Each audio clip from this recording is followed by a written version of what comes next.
Good morning दोस्तों। आप लोगों का स्वागत है आपका यूट्यूब चैनल क्रेज क्लासेस में। आज हम लोग देखने वाले हैं कक्षा 12 का जो कि 2023 का मॉडल प्रश्न पत्र है, जिसमें आपका 35 ऑब्जेक्टिव क्वेश्चन दिया गया है और 19 आपका दिया गया है सब्जेक्टिव क्वेश्चन, जो कि आपका एग्जाम की दृष्टि से very very most important question दिया गया है ना। क्योंकि आप लोग जानते ही हैं कि आपका 25 से 30% क्वेश्चन जो होता है वो आपका पूछता है डायरेक्ट मॉडल प्रश्न पत्र से उठा के, है ना। तो दोस्तों, हमारा चैनल पर आप लोगों को 2017 से लेकर 2000 आपका 25 तक का साइंस का मॉडल पेपर उपलब्ध कराया जा रहा है। तो आप लोग हमारे चैनल पर जुड़ जाइए, और चैनल पर जुड़े हुए हैं तो चैनल को लाइक कीजिए, अपने दोस्तों के पास शेयर जरूर कीजिए। तो चलिए क्वेश्चन की ओर बढ़ते हैं। यहाँ पर पहला नंबर क्वेश्चन क्या बोला है, बोला है कि क्वेश्चन जो कि फिजिक्स का है, ठीक है। बोला है कि ये जीरो का विमीय सूत्र है। तो विमीय सूत्र क्या होता है, तो हम लोग क्या जानते हैं इसका विमीय सूत्र। इसका विमीय सूत्र होगा आपका 2 नंबर, करेक्ट आंसर, ठीक है।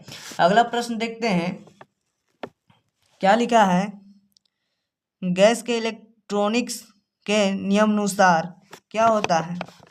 तो इसका करेक्ट आंसर हो जाएगा दूसरा का आपका 2 नंबर करेक्ट आंसर हो जाएगा, है ना। तीसरा नंबर क्वेश्चन क्या बोला, 2 कूलम आवेश के लिए इलेक्ट्रॉनों की संख्या कितनी होती है। तो तीसरा का आपका करेक्ट आंसर हो जाएगा 2 number, 1.25 into 10 to the power minus बोलते हैं 90 कूलम होता है, ठीक है। 4 नंबर, यदि किसी समांतर प्रीटा का संधारित्र की पिटकाओं के बीच की दूरी आधी कर दी जाए तो उसकी धारिता क्या होगी। तो उसकी धारिता क्या हो जाएगी। तो 4 का आपका हो जाएगा पहला नंबर करेक्ट आंसर। इसी प्रकार देखते हैं 5वां नंबर प्रश्न क्या बोला है। किसी आवेश गोलीय कवच के आंतरिक बिंदु पर बिंदु विभव का मान होता है। तो आपका हो जाएगा 5वां का दूसरा नंबर करेक्ट आंसर। इसी प्रकार आप लोग 6ठा नंबर देखिए, प्रश्न क्या बोला है। किसी विद्युत द्विध्रुव के विद्युत क्षेत्र एवं विभव दूरी r के साथ किस प्रकार परिवर्तित होती है। तो यह होती है आपका, तो छठा का आपका हो जाएगा 4 नंबर करेक्ट आंसर। क्या हो जाएगा 4 नंबर करेक्ट आंसर। अब देखिए 7वां नंबर प्रश्न बोला है, क्रक होप का पास नियम किस राशि के संरक्षण के नियम की सिद्ध परिणति है। तो यह हो जाएगा आपका 7वां करेक्ट आंसर आपका हो जाएगा 4 नंबर ऊर्जा। 8वां नंबर प्रश्न क्या बोला, विद्युत क्षेत्र 2 into 1 into 2.1 into 10 to the power -10 velocity पर सेकेंड मिनट में एक आवेशित कण का अपवाह वेग 4.2 into 10 to the power -4 metre पर सेकेंड है। तो कण की गतिशीलता का मान है, तो कण की जो गतिशीलता की मान होगा वह हो जाएगा आपका सेकेंड नंबर करेक्ट आंसर। इसी प्रकार देखते हैं हम लोग दोस्तों 9 नंबर प्रश्न क्या बोला है। किसी बाह्य चुंबकीय क्षेत्र बी में लंबाई के धारावाही चालक पर चुंबकीय बल F को किस प्रकार से व्यक्त किया जाता है। तो आपका किया जाता है, तो 10वां का 1 नंबर करेक्ट आंसर हो जाएगा। 9वां का नहीं गलत हो रहा है, यहाँ पे 1 नंबर नहीं होगा दोस्तों, इसका हो जाएगा 3 नंबर करेक्ट आंसर। 10वां का आपका हो जाएगा 1 नंबर, ठीक है। इसी प्रकार देखते हैं 11 नंबर प्रश्न क्या बोला है आपका। 11 नंबर प्रश्न बोला है, निम्न में से कौन से चुंबकीय क्षेत्र रेखा के बारे में सही नहीं है। तो कौन नहीं है दोस्तों, तो आपका 10वां के 1 नंबर हो जाएगा। किसी चुंबक की चुंबकीय क्षेत्र रेखा सतत बिंदु लुप्त बनती है, यह गलत है, ठीक है। अगला प्रश्न क्या है, एक क्षण चुंबक के अंदर बल की चुंबकीय रेखा क्या होती है। बल की चुंबकीय रेखा होती है आपका, तो 12 का हो जाएगा आपका 4 नंबर करेक्ट आंसर, ठीक है, मौजूद नहीं है। इसी प्रकार 13 नंबर देखते हैं, आपका 12 का हो जाएगा 2 नंबर करेक्ट आंसर दोस्तों, ठीक है। 12 का क्या हो जाएगा 2 नंबर करेक्ट आंसर हो जाएगा। चुंबक के S ध्रुव से N ध्रुव तक है, ठीक है। इसी प्रकार 13 का आपका करेक्ट आंसर हो जाएगा आपका 3 नंबर, ठीक है, 60 डिग्री। 14 नंबर देखिए प्रश्न क्या बोला है। 14 नंबर बोला है, क्षेत्र बी के समांतर इसके तल के साथ रखे गए अनुप्रस्थ प्रतिच्छेद क्षेत्रफल ए के N पेड़ों की कुंडली के साथ जुड़ा चुंबकीय फ्लक्स होता है तो क्या होता है इसका चुंबकीय फ्लक्स, तो 14 का हो जाएगा आपका 4 नंबर करेक्ट आंसर, ठीक है। शून्य 15 का आपका करेक्ट आंसर क्या हो जाएगा, 2 नंबर करेक्ट आंसर हो जाएगा।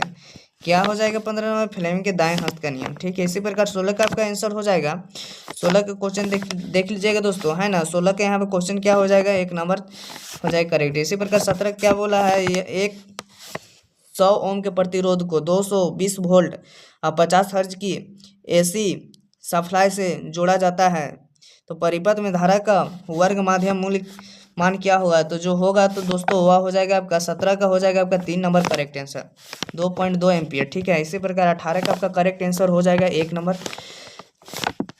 19 का आपका हो जाएगा दोस्तों, निम्न में से किस विद्युत चुम्बकीय तरंग की आवृत्ति महत्व होती है, तो यह हो जाएगा आपका 19 का हो जाएगा करेक्ट आंसर 4 नंबर। इसी प्रकार 20 का आपका करेक्ट आंसर हो जाएगा दोस्तों 2 नंबर, ठीक है। और 21 का क्या बोला है क्वेश्चन, वस्तु से बड़ा आभासी प्रतिबिंब बनता है, तो वस्तु से बड़ा आभासी प्रतिबिंब आपका बनता है, वह बनता है अवतल दर्पण में। अगला क्या है, एक सरल सूक्ष्मदर्शी से बना हुआ प्रतिबिंब होता है, तो क्या होता है वह, तो आपका हो जाएगा 22 का 1 नंबर काल्पनिक व सीधा आपका हो जाएगा। इसी प्रकार 23 का करेक्ट आंसर आपका हो जाएगा 2 नंबर, ठीक है, घटता है। 24 में क्या बोला है, द्वितीयक तरंगिकाओं की क्या बोला है, द्वितीयक तरंगिकाओं की अवधारणा दी थी, तो क्या दी थी उसका अवधारणा, तो 24 का हो जाएगा आपका 3 नंबर करेक्ट आंसर। इसी प्रकार 25 का हो जाएगा आपका दो तरंगे जिसकी तीव्रताओं का अनुपात इतना है, तो व्यक्तिकरण उत्पादन करती है, तो अधिकतम तथा न्यूनतम तीव्रता का अनुपात होगा, तो इसका जो अनुपात होगा वह हो जाएगा आपका 4:1 करेक्ट आंसर हो जाएगा 3 नंबर, ठीक है। 25 का हो जाएगा आपका सही उत्तर दोस्तों, क्या बोला है क्वेश्चन पढ़ लीजिएगा, 25 का आपका हो जाएगा करेक्ट आंसर 3, ठीक है। अगला प्रश्न देखते हैं 27 नंबर, 27 का आपका आंसर हो जाएगा 4, ठीक है। और 28 का क्या बोला, 25 वोल्ट और 36 वोल्ट द्वारा तवर्तीय दो इलेक्ट्रॉनों से संबंधित डी ब्रंगली तरंगधरी का अनुपात होगा, तो इसका अनुपात जो होगा दोस्तों वह हो जाएगा आपका 4 नंबर, ठीक है। इसी प्रकार 29 नंबर का आंसर हो जाएगा आपका 1, मानता है कि इलेक्ट्रॉन का कोणीय संवेग होगा, ठीक है। इसी प्रकार 30 नंबर का हो जाएगा आपका करेक्ट आंसर 3, ठीक है, 3 नंबर करेक्ट आंसर हो जाएगा। अब देखते हैं दोस्तों हम लोग 31 नंबर प्रश्न, क्या बोला है 31 नंबर प्रश्न आपका, एक रेडियो एक्टिव नमूने की औसत आयु 100 सेंटीमीटर, तो उसकी अर्ध आयु होगी तो आपका हो जाएगी आपका 96 बोलते हैं दोस्तों, इसको 69.3 सेकेंड होगा, ठीक है। 32 का हो जाएगा आपका करेक्ट आंसर क्या दोस्तों, तो 32 का आपका करेक्ट आंसर हो जाएगा 2, ठीक है, 2 नंबर। 138 न्यूट्रॉन और 88 प्रोटॉन। और 33 का हो जाएगा आपका क्या बोला है, जेनर डायोड कार्य करता है, तो जेनर डायोड कार्य करता है किसके आधार पर कार्य करता है दोस्तों, यह आपका करता है पश्चिम बायस की स्थिति में। अगला है 34 नंबर प्रश्न, ताप बढ़ने के साथ अर्धचालक का प्रतिरोध क्या होती है, तो अर्धचालक की प्रतिरोध होता है वो घट जाता है। अगला है n प्रकार के अर्धचालक बनते हैं जब अब पृथक परमाणु होते हैं, तो इसका जो करेक्ट आंसर हो जाएगा 35 का हो जाएगा दोस्तों, आपका हो जाएगा 4 नंबर, ठीक ना। तो ये था आपका 35 वेरी मस्ट ऑब्जेक्टिव क्वेश्चन दोस्तों, जो कि क्लास बार पूछा जाता है दोस्तों क्लास 12 के एग्जाम में, तो आप लोग इसको अच्छा से पढ़ लीजिएगा। अब हम लोग आगे बढ़ते हैं सब्जेक्टिव क्वेश्चन की ओर।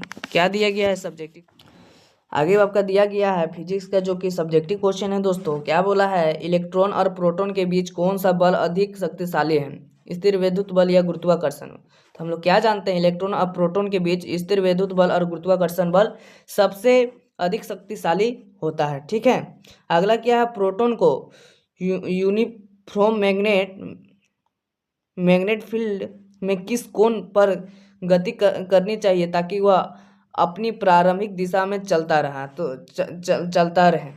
तो प्रोटॉन को चुंबकीय क्षेत्र की दिशा में के समांतर गति करना चाहिए, ठीक है। अगला क्या है, जब एक कुंडली में धारा बदलती है और दूसरी कुंडली में प्रेरित बहुत विद्युत वाहक बल उत्पन्न होता है, इसे क्या कहते हैं? इसे क्या कहते हैं? इसे परस्पर प्रेरण कहते हैं। ठीक है, अगला है लाल और वायलेट प्रकाश में किसकी आवृत्ति अधिक होती है? तो वायलेट नीला बैंगनी प्रकाश की आवृत्ति अधिक होती है। ठीक है, 5वां नंबर प्रश्न आपका दिया गया है दोस्तों, जो कि एग्जाम में बार बार पूछा जाता है। कोई लेंस प्रदर्शीय माध्यम में डूबने पर दिखाई क्यों नहीं देता है? तो क्यों नहीं दिखाई देता है? जब लेंस और माध्यम का अपवर्तनांक समान होता है। ठीक है, लाल और नीले प्रकाश के प्रोटॉन में किसकी ऊर्जा अधिक होती है? तो नीले प्रकाश के प्रोटॉनों की ऊर्जा अधिक होती है। ठीक है, अगला देखते हैं, तापमान बढ़ने पर अर्धचालक की चालकता पर क्या प्रभाव पड़ता है? तो अर्धचालक की चालकता बढ़ जाती है। ठीक है, अगला क्या है? किसी बिंदु आवेश के कारण किस बिंदु पर विद्युतीय विभव का व्यंजक प्राप्त करें? तो किसी विद्युत पी पर बिंदु, इसको आप लोग बना लीजिएगा दोस्तों। ठीक है, ये आपका न्यूमेरिकल प्रश्न है जो कि आपको 5 नंबर में पूछा जाएगा। ठीक है, अगला 9 नंबर प्रश्न भी आप लोग देख लीजिएगा क्योंकि ये भी है न्यूमेरिकल प्रश्न ही है ना। अगला देखते हैं हम लोग 10 नंबर प्रश्न क्या बोला है? चुंबकीय महत्ता और चुंबकीय सुग्रहिता के बीच संबंध स्थापित कीजिए।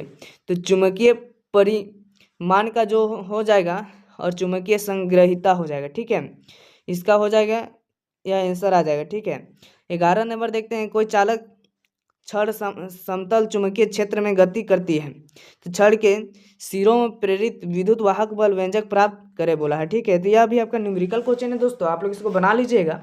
हम लोग अगला क्वेश्चन देखते हैं जो कि 13 नंबर में बोला है, फोटो इलेक्ट्रिकल प्रभाव के लिए का समीकरण लिखिए और समझाइए बोला है। तो इसको भी आप लोग देख लीजिए क्योंकि ये आपका न्यूमेरिकल क्वेश्चन है 12th क्लास का, जो कि मैंने पढ़ा नहीं है दोस्तों, है ना। हम आपको डायरेक्ट यहाँ पे इंपॉर्टेंट क्वेश्चन बता दे रहे हैं जो कि 2023 का मॉडल प्रश्न पत्र है, तो आप लोग इसको देख के हल कर लीजिएगा। ठीक है, तो यहाँ पे अगला है 14 नंबर प्रश्न, आप लोग देख लीजिए दोस्तों, क्या लिखा हुआ है?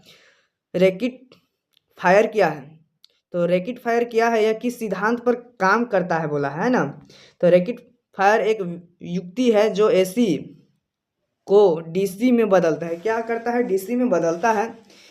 यह एसी कंडक्टर डायोड को के एक तरफा प्रभाव सिद्धांत पर काम करता है। ठीक है, अगला देखते हैं जो कि 15 नंबर, विद्युत ध्रुव आयुष को परिभाषित करें एवं एक विद्युत द्विध्रुव के कारण उसकी निरक्षीय स्थिति पर किसी बिंदु पर विद्युत क्षेत्र का व्यंजक प्राप्त कीजिए। तो आप लोग इसको बना लीजिए दोस्तों क्योंकि आपका 5 नंबरिया क्वेश्चन है और न्यूमेरिकल क्वेश्चन। ठीक है, अगला देखते हैं 16 नंबर प्रश्न क्या बोला है? पोटेंशियोमीटर के सिद्धांत को बताएं और संक्षेप में एक सर्किट आरे की सहायता से समझाए कि इसका उपयोग दो सेल के ईएमएफ तुलना करने पर कैसी किया जाता है। तो आप लोग इसको देख लीजिएगा दोस्तों, है ना। अब हम लोग देखते हैं 18 नंबर प्रश्न जो कि आपका न्यूमेरिकल प्रश्न है, किसी गोलीय सतह पर अपवर्तन के लिए सूत्र स्थापित करें। आप लोग इसको बना लीजिएगा। ठीक है, यहाँ पे दिया गया है, देख लीजिए इसका उत्तर क्या हो जाएगा आपका, यहाँ पे दिया गया है। ठीक है, अब हम लोग देखते हैं लास्ट नंबर प्रश्न जो कि आपका very very must important question है। क्या दिया गया है? व्यक्तिकरण से आप क्या समझते हैं? यंग के द्विकिंड प्रयोग का वर्णन कीजिए तथा प्रिंजों की उत्पत्ति की चर्चा करें बोला है। ठीक है, तो आप लोग इसको देख लीजिएगा। ठीक है, ये था आपका 19 सब्जेक्टिव क्वेश्चन जो कि very very most important question था दोस्तों, आप लोग को बता दिया गया है। यहाँ पे आप लोग को क्वेश्चन, आप लोग इसका आंसर देख लीजिएगा। ठीक है, फिर से मिलेंगे अगले और इसे बेहतरीन टॉपिक के साथ। जय हिंद, जय भारत।